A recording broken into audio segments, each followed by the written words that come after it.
강대강으로 치닫고 있는 정부와 의사들 간의 갈등 짚어보겠습니다. 해법이 보이지 않는 가운데 정세균 총리가 단 한 명의 의료인 처벌도 원하지 않는다라고 얘기했습니다. 이 발언에 한가닥 기대를 가져봅니다. 현재로서는 서로 한치의 양보도 할 생각이 없어 보입니다. 다행히 이런 가운데 오늘 밤에 처음으로 정부와 의사협회가 TV 토론을 한다고 합니다. 좋아 보입니다. 일단 만나야지요. 만나서 얘기를 하다 보면 그래도 뭔가 좀 방법이 나오지 않을까요? 지켜보는 국민들이 너무 답답합니다. 국민들이 피해자 아니겠습니까? 이 부분 한번 생각해 보겠습니다. 관련된 녹취 들어보죠. 의료 현장으로 돌아오는데 그 이상 어떤 조건이 필요한지 이해하기 어렵습니다. 의사가 있어야 할 곳은 환자 곁입니다.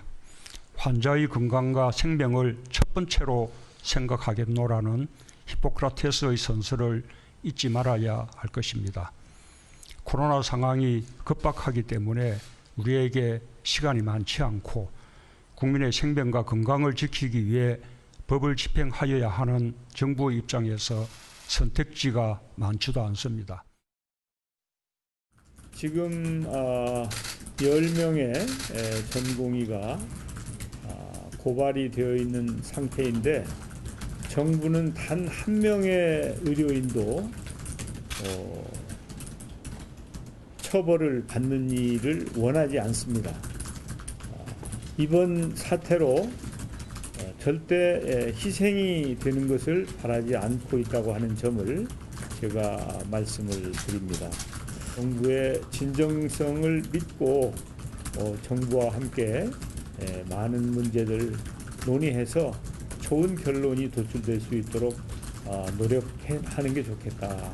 그러기 위해서는 하루빨리 현장으로 복귀해 주실 것을 촉구하면서 예, 차지영 교수, 예. 지금 이런 상황에서 무조건 법에 따라 엄정하게 처리하겠다 이런 말보다는 예. 단 한 명의 피해도 없도록 하겠다라고 하는 말이 주는 어떤 위로라고 그럴까요? 기대라고 그럴까요? 그런 게 좀 생기는 것 같습니다. 그렇죠. 뭐 지금 대화의 상대인 그러니까 지금 의료인들의 입장에서 본다고 한다면 지금 국정을 책임지고 있는 총리가 단 한 명의 의료인도 처벌을 하는 걸 원하지 않는다는 것 자체가 정부가 지금 강행했던 지금 이 전공의 이 지금 그러니까 명령을 위반한 전공의 10명에 대한 고소 고발을 취할 수 있다는 그러한 의미로 비친다는 겁니다. 그렇다고 한다면 일단은 저희 정부를 믿고 지금 대화 테이블로 와달라는 뜻으로 아마 받아들일 수 있다는 생각이 듭니다. 그렇다고 한다면 이 지금 이 의료인들 입장에서도 상당히 한 번쯤은 가면 이 지금 총리의 저런 말을 한번 믿고 대화를 해보는 것도 하나의 방법이지 않을까 하는 생각이 듭니다. 그럼에도 불구하고 저는 오늘 정부가 한 이야기 중에서 저는 사실 좀 문제가 있다고 생각하는 부분이 지금 문제가 됐던 게 지금 4대 의료 정책 중 4개 중에서 오늘 지금 윤태호 보건복지부 공공정책관이 이 이야기를 했습니다. 한방 처약 지금 뭡니까 한방을 처약을 그러니까 이 보험하는 부분 이 부분과 하고 그리고 지금 공공의대 설립하는 부분에 대해서 정부가 마치 그러니까 지금 아무런 권한이 없는 것처럼 이렇게 발을 빼는 듯한 모습을 보였거든요. 예를 들면 한방 처약 같은 경우는 국민건강보건정책심의에서 8개월 동안 논의됐기 때문에 이걸 갖다가 우리가 정부가 이렇게 이야기할 수 있는 상황이 아니다. 그리고 또 공공의대 설립과 관련해서는 국회에서 관련 입법이 지금 추진되고 있기 때문에 정부의 권한이 아니다. 그렇기 때문에 이 두 개는 우리가 어떻게 할 방법이 없다는 식으로 미리 이렇게 선을 끊는 자체는 저는 상당히 어떻게 보면 지금 어른들 입장에서 보면 상당히 정부의 불신을 더 이렇게 자아낼 수 있는 하나의 그것이 아닐까 하는 생각이 듭니다. 물론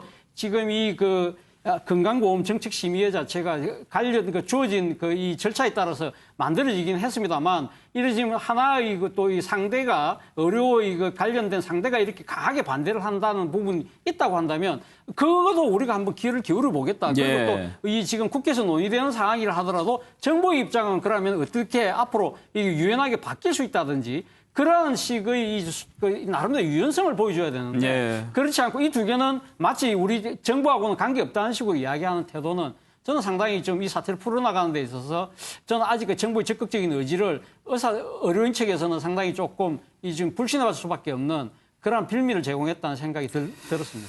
예, 그래도 오늘 정부와 의료계가 처음으로 또 TV 토론을 한다는 소식이 들어왔습니다. 보건복지부가 공개 토론 제안하고 의사협회가 수용하면서 토론이 성사됐다고 하는데 정태근 의원, 그래도 이렇게 좀 만나서 얘기를 하면 조금 낫지 않을까요? 이걸 왜 진작 못하냐 말이에요. 원래 법에 어떻게 되어 있냐면요. 그 보건의료기본법이라는 게 있습니다. 예. 이게 2000년도 김대중 정부 때 만들어진 건데 그 기본법에 따르면은 보건의료정책심의위원회를 구성하게 돼 있고 거기서 의료발전 계획을 짜게 돼 있고 그 심의위원들의 절반 이상을 보건복지부 장관이 아니라 보건의료 각 단체들에서 추천하는 사람으로 구성되게 돼 있어요. 그래서 사실은 이렇게 중요한 의료정책과 관련해 가지고는 충분히 사실은 논의를 지금 해왔어야지 많은데 이제 시행하겠다 그러니까 의사들이 전면적으로 이제 거의 이제 뭐 피해를 감수하고라도 우리 예를 들면 뭐 의사직을 내고라도 뭐 맞겠다 이렇게 되는데 그렇다고 한다면 그 전제는 뭐냐면 굉장히 불신이 쌓여 있다는 겁니다, 기본적으로. 그래서 지금 보면은 이제 사실상 많이 접근했어요. 그러니까 예. 정부에서는 원점부터 다시 논의를 하겠다고 하지만 그 철회를 문서화는 못하겠다. 이렇게 얘기를 하고 있고 지금 이제 의료계 쪽에서는 문서화 시켜달라. 예. 이렇게 얘기를 하고 있는 거거든요. 예.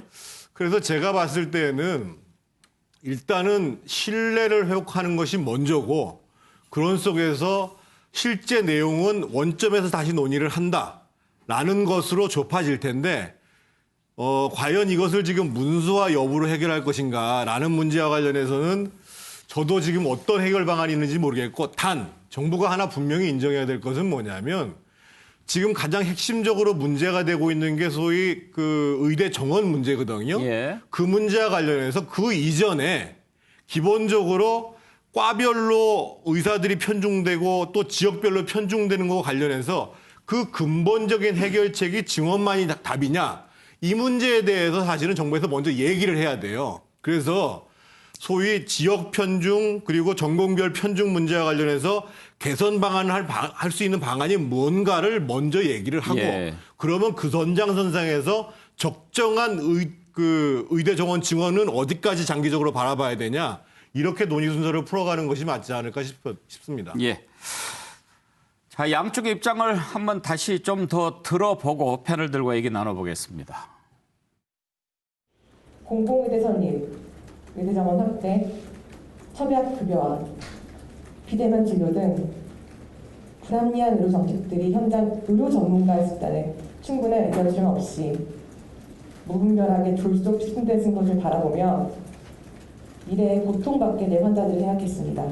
관료들의 정치 노림보다는 전문가의 의견을 먼저 들어주십시오.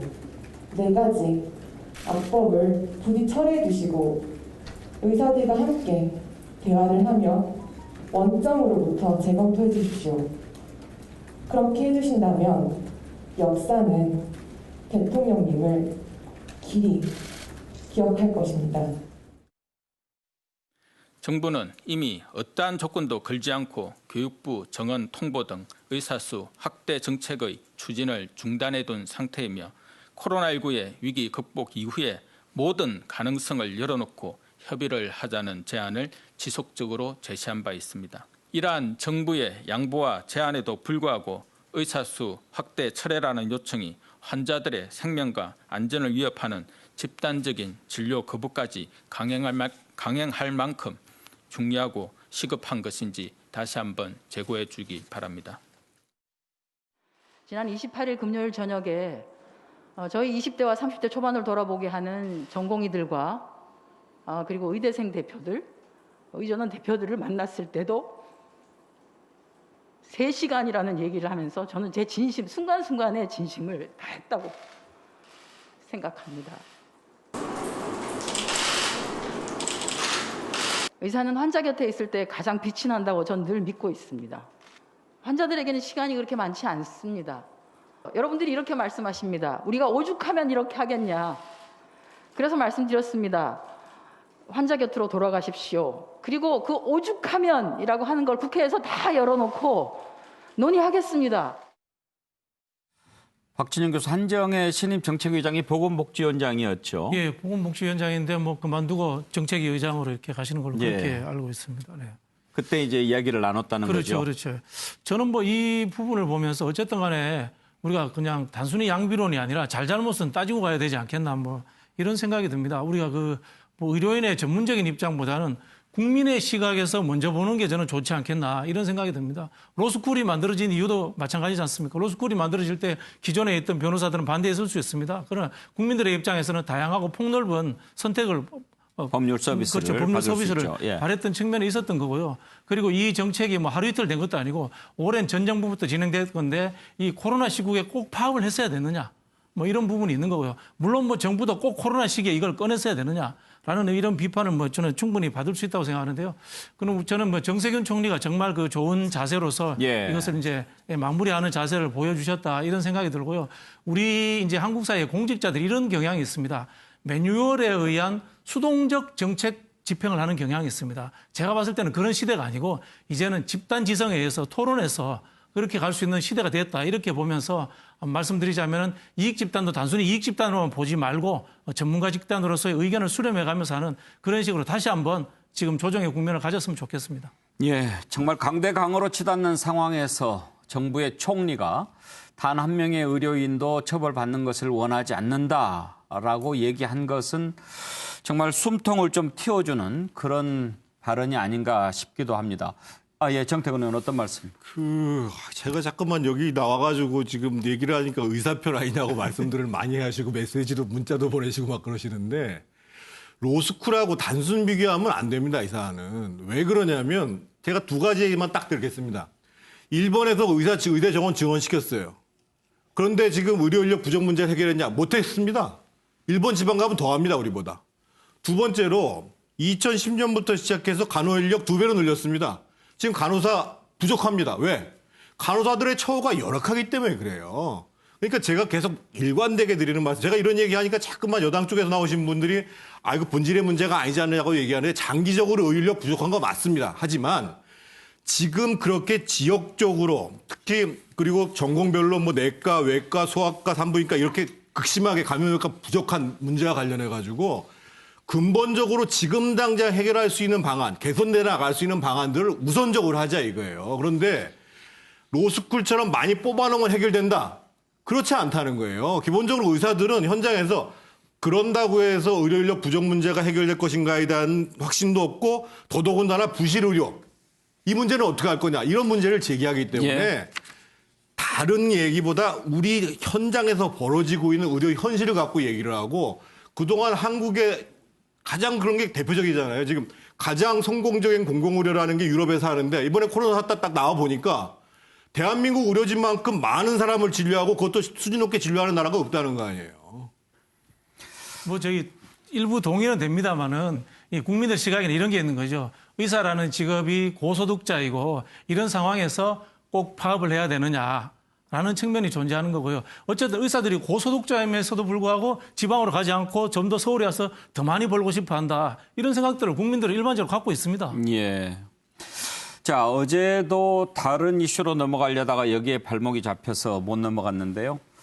오늘은 이 정도 하겠습니다. 자, 최수영 평론가 말씀까지 들어보죠. 저는 뭐 지금 뭐 다 양쪽의 논쟁이 있었습니다만은 뭐 충분히 하실 수 있는 말씀이라 생각을 하고 다만 사실은 이 싸움은 누가 이겨도 승자가 없는 싸움입니다. 결국은 이건 불신에서 저는 이게 해소된 그러니까 이제 비롯된 문제라고 보는 거죠. 그러니까 의협이 얘기하는 거는 원점에서 재논의하자. 정부는 모든 가능성을 열어놓겠다. 얼핏 놓고 보면 뭐가 다르냐 하겠지만 본질은 서로 신뢰의 상실에 있는 겁니다. 그래서 저는 이런 말이 있더라고요. 협상은 테이블에 있는 게 아니라 등 뒤에 있다. 그러니까 문서가 중요한 게 아니라 각자가 생각했던 것들을 그 욕망이라든가 생각한 지점들을 잘 좁혀 나가는 데 있다는 아주 그 명구라고 저는 생각을 하는데요.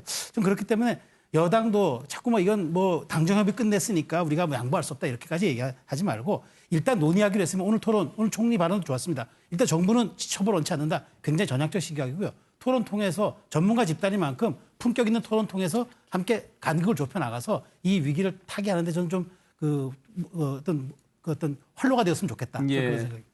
백순영 교수님 의견도 좀 들어볼까요? 저는 어저께 의견을 많이 말씀드려서 지금 정태근 의원님 말씀하신 것처럼 전 세계적으로 봤을 때 일본이랑 영국의 이 NHS라는 게 예전에는 굉장히 좋은 시스템이었습니다. 지금 이것이 안 되는 이유가 보건복지 예산을 얼마나 쓸 수 있느냐의 문제인 것이거든요. 방법론적인 문제가 사실은 아니에요. 근데 정부에서 이것들을 들고 나오면서 설익은 정책을 내놓은 것 자체가 잘못된 것이고 이것이 지금 합의하냐 지금 말씀대로 둘 다 어떻게 합의해도 둘 다 패자입니다. 그렇지만 지금 정부 당국에서 결국 의견의 차이도 아니고 같은 말인데 이걸 문서화하는데 이게 뭐가 문제가 됐습니까? 모든 가능성이 있으면은 원점부터 새로 논의할 수 있는 것이니까 이거 문서화하는 거 그다지 어려운 일로 안 보이는데도 이 전공의들의 의견을 이걸 안 받아준다는 것은 이게 굉장히 딱딱한 머리라고 할 수 있습니다. 합의가 되면 왜 둘 다 패자겠습니까? 둘 다 승자가 될 수도 있고요. 그리고 한 가지 팩트 관련해서 모든 가능성 원점 이게 합의가 안 된 것은 정부 때문이 아니라고 들었습니다. 그러니까 의사협회는 반드시 원점에서라고 하는 표현이 들어가야 된다라고 주장했고 정부는 모든 가능성이라고 하면 그 부분도 들어갈 수 있는 것 아니냐. 라는 데서 의견이 엇갈렸다고 들었습니다. 그러면 이런 방법도 있지 않습니까? 제가 안을 내놓는데 모든 가능성을 열어놓고 원점부터 새로 한다. 이렇게 두 개 다 내놓고서 합의하면 충분히 문서화만 하면 되는 겁니다. 전공의들이 원하는 것은 이 부분이거든요. 교수님의 의견입니다. 네, 제 의견입니다. 네, 의견이지만 이 합의할 수 있는 방법이 얼마든지 얘기하면 알 수 있고 오늘 TV 토론을 한다고 그러면 분명히 이것은 뭐가 문제인지를 확실히 밝힐 수 있을 것이라고 싸우더라도 자꾸 만나서 그렇습니다. 얘기를 하면 뭔가 좀 수가 나오지 않겠습니까? 그래서 또 정치가 필요한 거기도 하고요.